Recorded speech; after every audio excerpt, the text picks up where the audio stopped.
मराठी बालभारती इयत्ता 7वी यातला भाग 4 आणि धडा 19वा.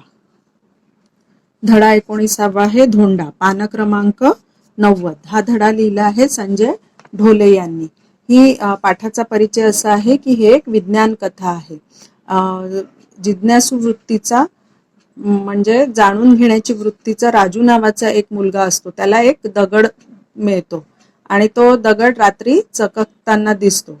तेव्हा तो दगड तो आपल्या शिक्षकांना दाखवतो आणि शेवटी शास्त्रज्ञ तो दगड ओळखतात आणि तो परग्रहावरून आलेला नरभक्षक व उपद्रवी सजीव प्राणी असतो. असे हे दगड नष्ट केले जातात आणि राजूच्या चातुर्यामुळे पृथ्वीवरचे संकट टळते. आता या धड्यातून मूल्य किंवा शिक्षण आपल्याला हे मिळतं की विद्यार्थ्यांमध्ये विद्यार्थ्यांना विज्ञानाचा परिचय व्हावा आणि सखोल करण्याची त्यांची क्षमता वाढवावी. तर हा या धड्याचे शिकवण आहे. ही या धड्याची शिकवण आहे. तर बघू आपण हा धडा.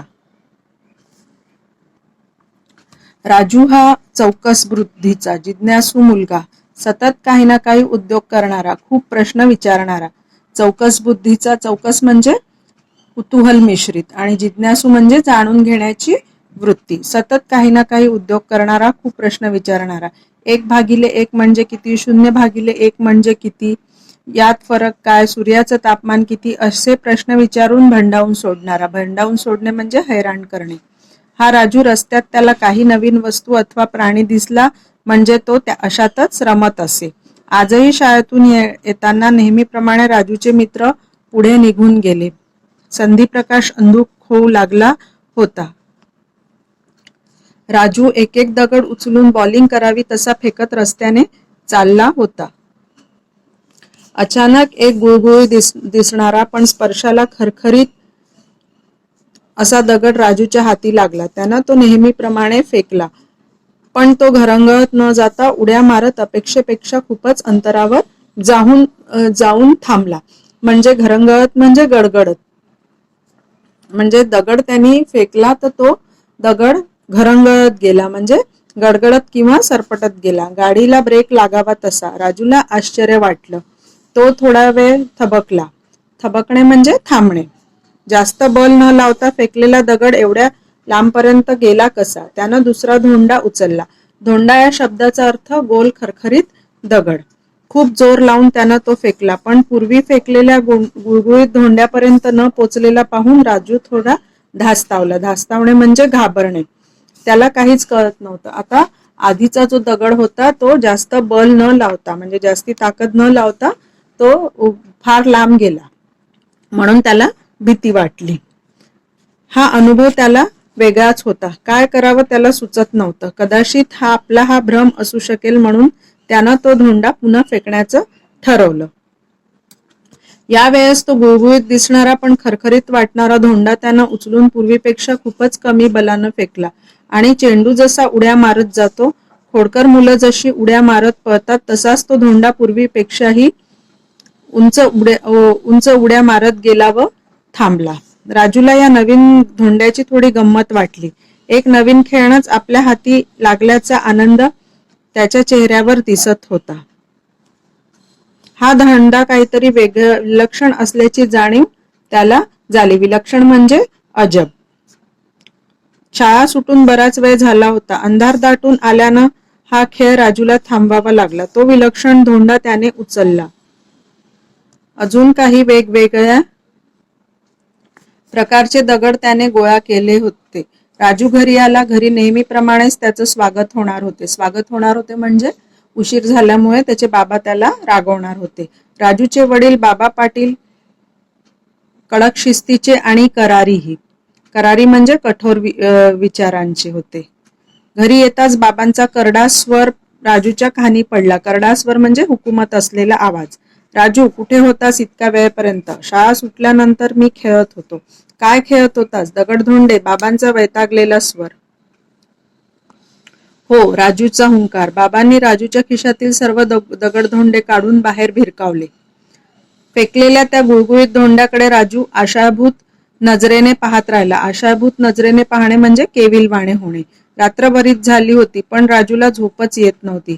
बाबांनी बाहेर फेकलेला तो गुळगुळीत धोंडाच त्याच्या डोळ्यासमोर येत होता. आजूबाजूला पाहत तो बाहेर पडला. बाहेर किट्टा अंधार होता. किट्टा म्हणजे दाट.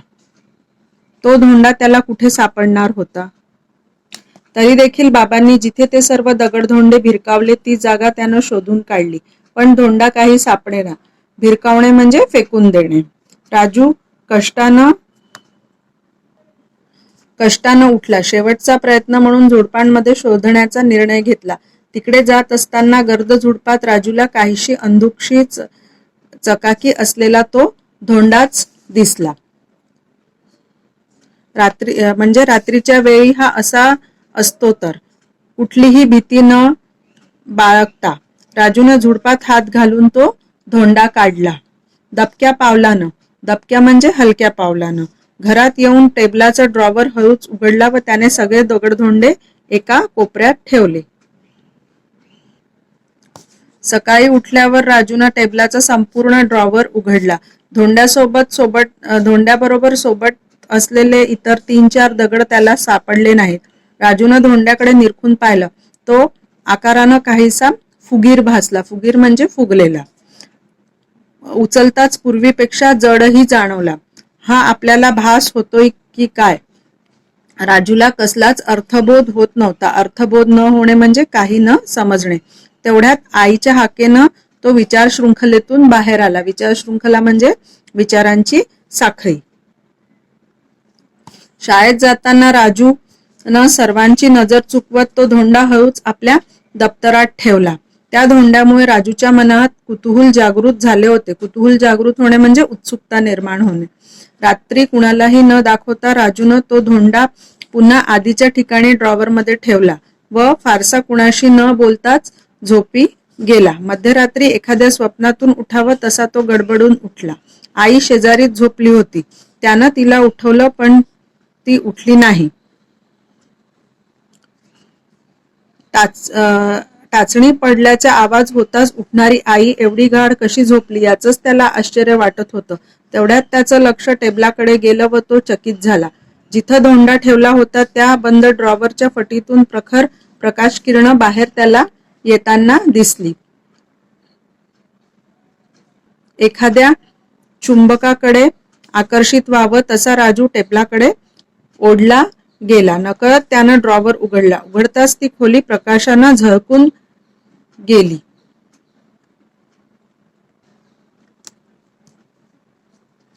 धोंडाही एखाद्या हिऱ्यासारख्या चमकत होता. त्यापासून विशिष्ट प्रकारच्या लहरी निघत होत्या. आता हे सगळं झालं म्हणजे तो धोंडा जेव्हा राजूनी ठेवला होता ती खोलीच पूर्ण प्रकाशाने लख्ख म्हणजे तेजस्वी असा धोंडा होता. त्या पूर्ण धोंड्याचा प्रकाश खोलीत झाला होता.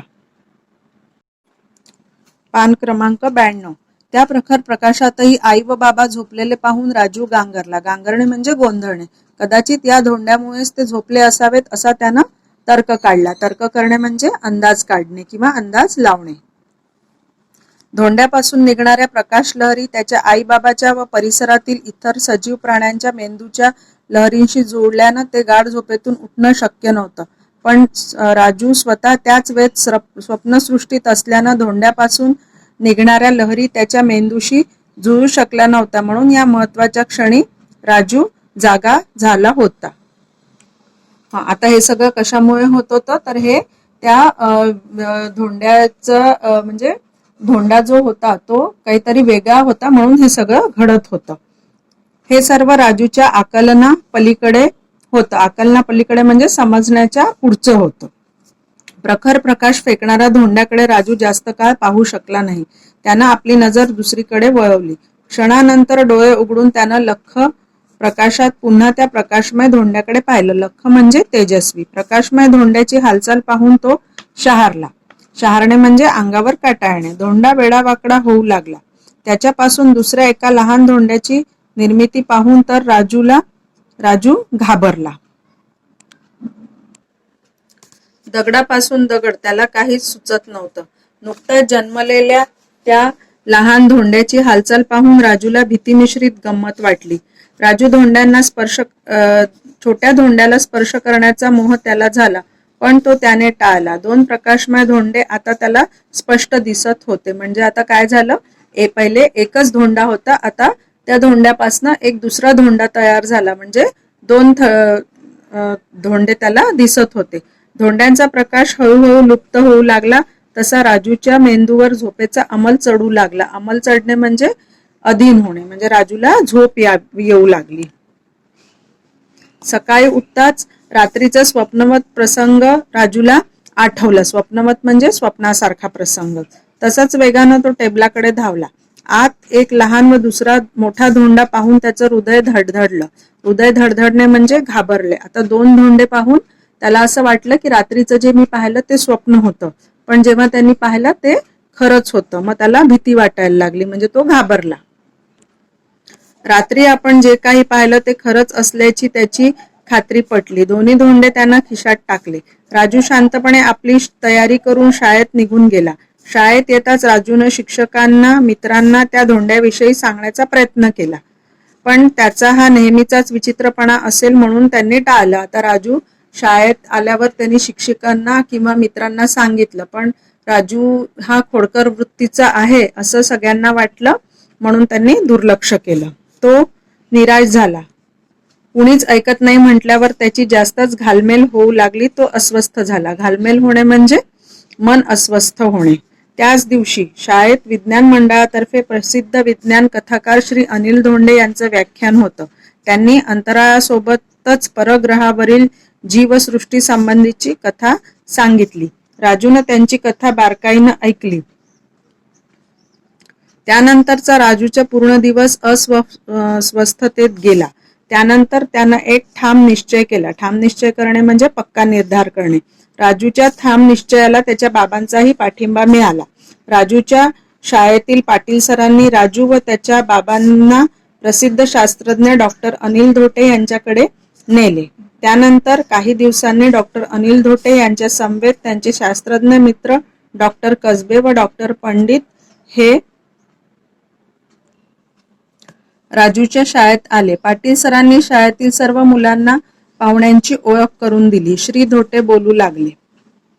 आता हे सगळं झालं आणि शेवटी राजूला तो धोंडा अनिल धोटे सरांना द्यावा लागला. म्हणजे त्याच्या वडील आणि शिक्षकांनी सगळ्यांनी मिळून तो धोंडा अनिल धोटे सरांपर्यंत पोचवला. राजू अतिशय चलाक, चाणाक्ष व हुशार मुलगा आहे. कुठल्याही गोष्टीचा पाठपुरावा करण्याची त्याची नैसर्गिक प्रवृत्ती म्हणजे त्याचा जन्मजात स्वभाव आहे. पाठिंबा मिळणे म्हणजे आधार मिळणे, पाठपुरावा करणे म्हणजे सतत मागोवा घेणे. कुतूहलापोटी जन्मलेल्या धोंड्याविषयी सांगण्यासाठी राजू 6 दिवसांपूर्वी त्याच्या बाबांबरोबर माझ्याकडे आला होता. त्याच्या हातात धोंडे पाहून मलाही प्रथम त्याविषयी शंका आली, पण पुढे धोंड्याविषयीचा अनुभव त्याने आमच्याजवळ सांगितला. त्यानं मी शहारलो. त्याच रात्री आम्ही प्रसिद्ध शास्त्रज्ञ डॉक्टर कसबे व डॉक्टर पंडितांकडे गेलो. डॉक्टर धोटेंनी डॉक्टर द्वैंकडे कटाक्ष टाकला. पुढचा प्रसंग तुम्हीच सांगा असा निर्देश करत डॉक्टर धोटे थांबले. डॉक्टर द्वै म्हणजे दुसरे जे 2 डॉक्टर होते त्यांच्याकडे. कटाक्ष टाकणे म्हणजे विशिष्ट गोष्टीकडे सहतूक पाहणे. डॉक्टर कसबे सांगू लागले. राजूनं सांगितलेल्या अनुभवानं आम्ही चरकलो. चरकणे म्हणजे धक्का बसून घाबरणे. आमच्या समोर ते 2 धोंडे त्यानं ठेवले होते. त्याच रात्री आम्ही संशोधनाला सुरुवात केली.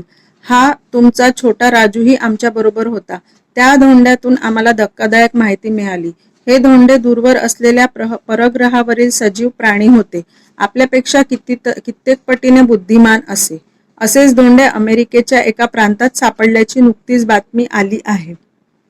या धोंड्यामध्ये पृथ्वीवरील सजीवांबरोबर निर्जीव वस्तूही गिळंकृत करण्याची क्षमता होती. गिळंकृत करणे म्हणजे खाणे. अगदी दगड सुद्धा. त्यानंच त्यांचा उदरनिर्वाह होत होता. उदरनिर्वाह होणे म्हणजे पोट भरणे.